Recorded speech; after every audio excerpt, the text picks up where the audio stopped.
Hi, my name is Natalie Sandwell. I am doing my presentation on is temperature causing ice to melt faster. So I chose to do it on temperature and ice coverage. I think it's important to know what the causes are of our Arctics and lakes and why they're decreasing in their ice coverage. To narrow it down and not have like the whole world full, with all of its ice and all of the Arctics and stuff like that, I just did it on the Great Lakes. And I decided to also just do it on the more recent years. So my data is from the 1970s up to about 2020. And my main objective is to see what the causes of the changes are, like what the main ones are. My hypothesis is what is around us as humans causing the Great Lakes to decrease in ice coverage. And to explain what a hypothesis is, it's an assumption or concession made for the sake of an argument. There are other cases around this area as to wondering why they may be decreasing. So I'll be adding some of their data. So in this data, it is from EPA, Environmental Protection Agency, and it is showing the number of days each lake is frozen from each year since 1973 until 2020. As you can see, there's change in each year, but there's more of a drastic change in all the lakes starting in about 2012, just looking at the graph. And in the most recent years, the amount of days these lakes are frozen have decreased a lot.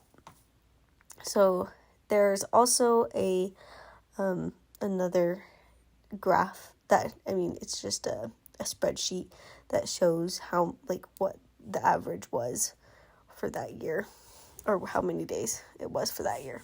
So I wanted to compare some that were drastic, but were also not super far in how many years apart they are. So looking at 2003 to 2020, there's quite a big jump.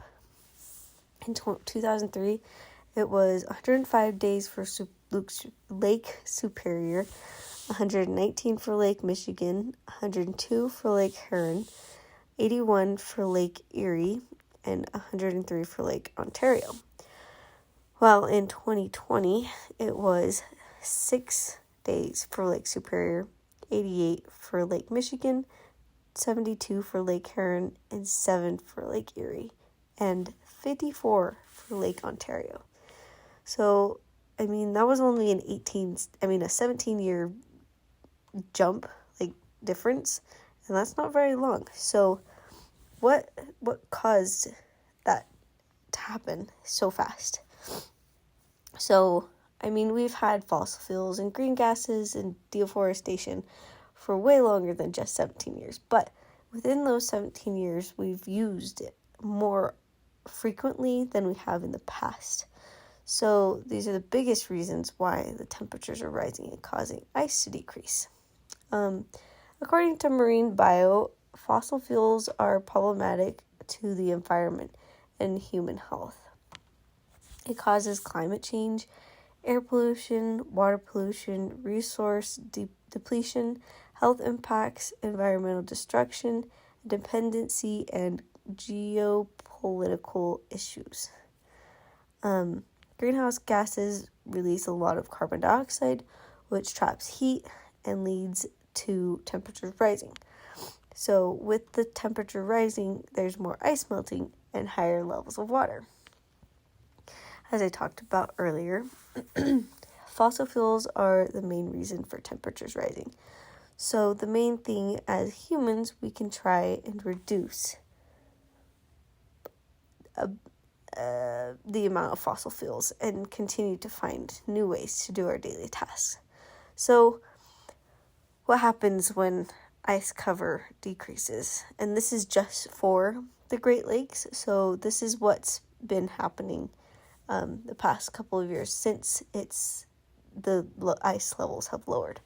So they said lower ice levels on the Great Lakes levels, coastal areas, less protection from strong winter storms and waves that can increase coastal erosion and damage lakefront properties.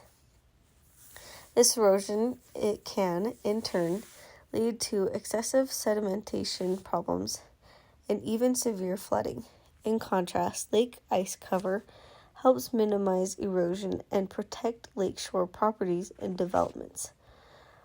Another impact of Great Lake ice cover is extreme weather, as evidenced by the increasing intensity and frequency of heavy rainfall and snowfall. Without ice cover on the lakes, wind moves over the open water, picks up moisture, and often deposits it as in a heavy precipitation events called lake effects. So because we're not getting that nice little ice cover for long enough, the winters in those areas by those lakes are getting hit with big storms and more brutal for them. So as humans, what can we do? So the main things that we could do is use less fossil fuels, which would be like using, by not turning on our heaters or taking our cars, using our cars less, right? And most electricity uses fossil fuels. So how can we decrease the amount of fossil fuels we're using from daily tasks? We can conserve energy and minimize our miles, maybe. We'll see.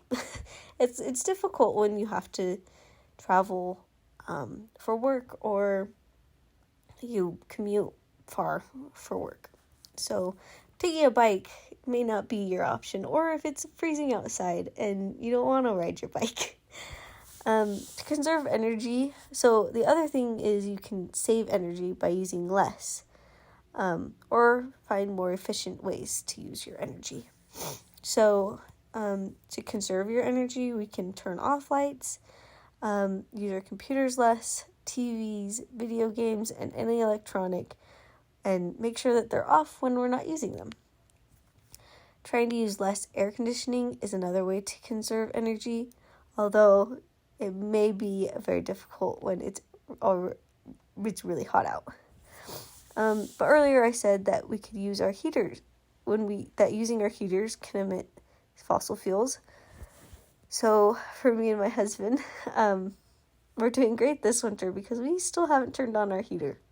And we're saving that energy because we are in an apartment and we're on the second floor. So our neighbors below us probably turn on their heater and their heat rises towards our apartment. So, I mean, we don't have like the warmest apartment, so we still have fuzzy blankets and, that keeps us warm enough for us. So that's how we're saving our energy.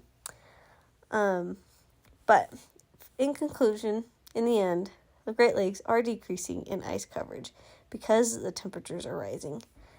And as humans, we're not doing our part to help prevent that from happening. And that's not just towards the Great Lakes. That's towards anything that has ice coverings towards them. And it's causing problems for temperature rises and anything like that. So if we can try and save energy and use less fossil fuels, that is the main thing that we can do as humans to help ice covers from